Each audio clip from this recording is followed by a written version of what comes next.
ओडिशार जनसाधारणकर एवं ओडिशार स्वार्थ पई विजु जनता दल काम करुची एवं ओडिशार स्वार्थ पई विजु जनता दल आगामी दिन में पदक्षेप नब। ओडिशा आपण माने जानिछन्ति श्रीयुक्त नवीन पट्टनायक नेतृत्व में ओडिशा आज सफलता पाई चली एवं उन्नतिर नेक्स्ट लेवल को उच्चतर सोपान को नवाई प्रयास जारी रही। विजु जनता दल नवीन बाबू नेतृत्व में सरकार प्रयास जारी रखी जनसाधारण ओडिशावासी स्वार्थ तेणु एथिपाई जो भाव में आमर अग्रगतिर जो माइलस्टोन धार्य करिसेंति श्रीयुक्त नवीन पट्टनायक एवं ताकू आगु को नवाई जहाँ आवश्यक पड़ो ओडिशावासी ओडिशार स्वार्थ दृष्टि विजु जनता दल से निष्पत्ति नब। आज्ञा सबू से बृहत्तर स्वार्थ दृष्टि सीना सबू ओडिशार स्वार्थ दृष्टि सीना आजिकल आपण मैंने झाड़ा गले ओडिशार बृहत्तर स्वार्थ दृष्टि जाउछंती, परिश्रा गले ओडिशार बृहत्तर स्वार्थ दृष्टि जाउछंती, अश्विनी वैष्णव को राज्यसभा को पठेले ओडिशार स्वार्थ दृष्टि। तेणु एबे जदि मेंट करुछंती तेबे ओडिशार स्वार्थ दृष्टि करिवे बोली कहिबे, मेंट करंतु मना नाय। भारत में विभिन्न दल संगे मेंट करती किंतु दयाकोरी से ओडिशार स्वार्थ कथा कहतुनि।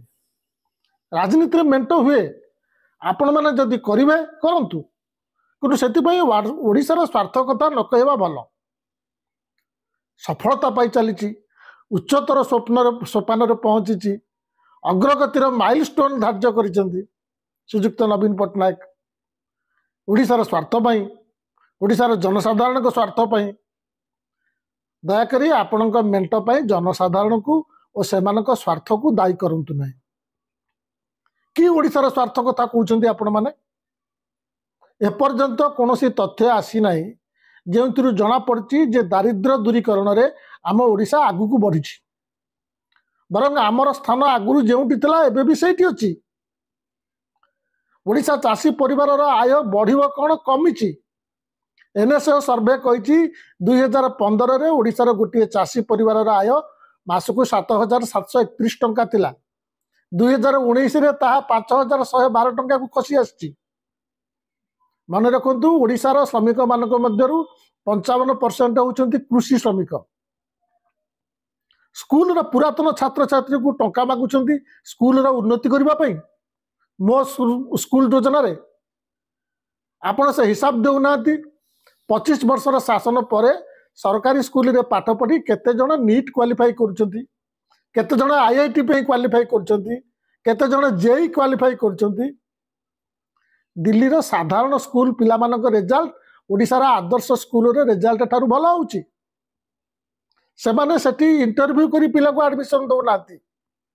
रिक्शा वाला पिला ठेला वाला पिला एडमिशन पाउची ताको रिजल्ट आपण आदर्श स्कूल रे रिजल्ट ठारू भला।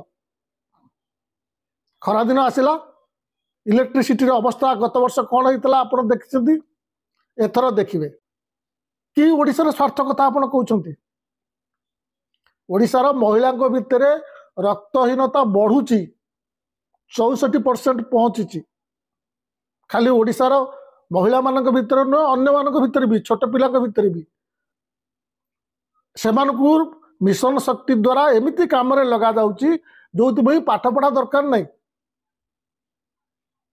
कौन कहवा ओडिशार स्वार्थ कथा किए आलोचना करुच्ची मो निज पार्टी तो से कथा उठेलानी छोट मोट घटना उठेला जो अलग पार्टी माने मातिचंती। ओडिशार सांबादिक माने पुरुखा सांबादिक माने सारा राज्य को गोटे बेटिंग रे भर्ती कर देइछंती। इलेक्शन टाइम रे जो मुद्दा उठवा कथा से मुद्दा उठाऊना बड़ बड़ सांबादिक किए क्या संगे मेंट कला किए केते भोट पाइब किए केते कटिଯିव चाषी कथा उठाऊना अनएम्प्लॉयमेंट कथा उठाऊना इलेक्शन टाइम रे समस्ते मिसिकी डुबाउछंती ओडिशा को। मोर अनुरोध आपण जहाँ करिवे करंतु जेतेबेले सारा भारत रे समस्त एकाठी होउछंती जो भली भाव देश रे संख्यालघु ऊपर आक्रमण होउची हिंदू राष्ट्र बनेबी बोली कहउछंती महात्मा गांधी को तिरस्कार करा जाउची ସେତେବେଳେ ଆପଣ ତାଙ୍କ ସାଙ୍ଗରେ ଆପଣଙ୍କର କ'ଣ ମଜବୁରି ଅଛି ଆପଣ ହାତ ମିଳଉଛନ୍ତି। ସାରା ଭାରତର ଅପୋଜିସନ ନେତାମାନଙ୍କୁ ଉପରେ ଇଡି ରେଡ୍ ହେଇକିରି ସେମାନେ ଜେଲ୍ ଯାଉଛନ୍ତି। ଝାଡ଼ଖଣ୍ଡ ମୁଖ୍ୟମନ୍ତ୍ରୀଙ୍କଠୁ ଶିଖନ୍ତୁ। ଗୋଟିଏ ପେଜରେ ପ୍ରମାଣ ନାହିଁ, ସେ ଜେଲ୍ ଚାଲିଗଲେ ମୁଣ୍ଡ ନୁଆଇଲେନି। ଆପଣ ଆଲାନ୍ସ କରିବା କଥା କରନ୍ତୁ, କିନ୍ତୁ କୁହନ୍ତୁନି ଯେ ଓଡ଼ିଶାର ସ୍ୱାର୍ଥ ପାଇଁ, ଓଡ଼ିଶାର ବୃହତ୍ତର ସ୍ୱାର୍ଥ ପାଇଁ। ଆପଣଙ୍କ ସାମ୍ବାଦିକମାନେ ଅଛନ୍ତି, ବଡ଼ ବଡ଼ ସାମ୍ବାଦିକ କହୁଛନ୍ତି ଗ୍ରେଟର ଡେଭଲପମେଣ୍ଟ ପାଇଁ ଓଡ଼ିଶାର। କି ବିକାଶ କଥା ଆପଣ କହୁଛନ୍ତି? ଆପଣଙ୍କୁ କେହି ଚ୍ୟାଲେଞ୍ଜ କରୁନାହାନ୍ତି ବିକାଶର ମୁଦ୍ଦା ଉପରେ।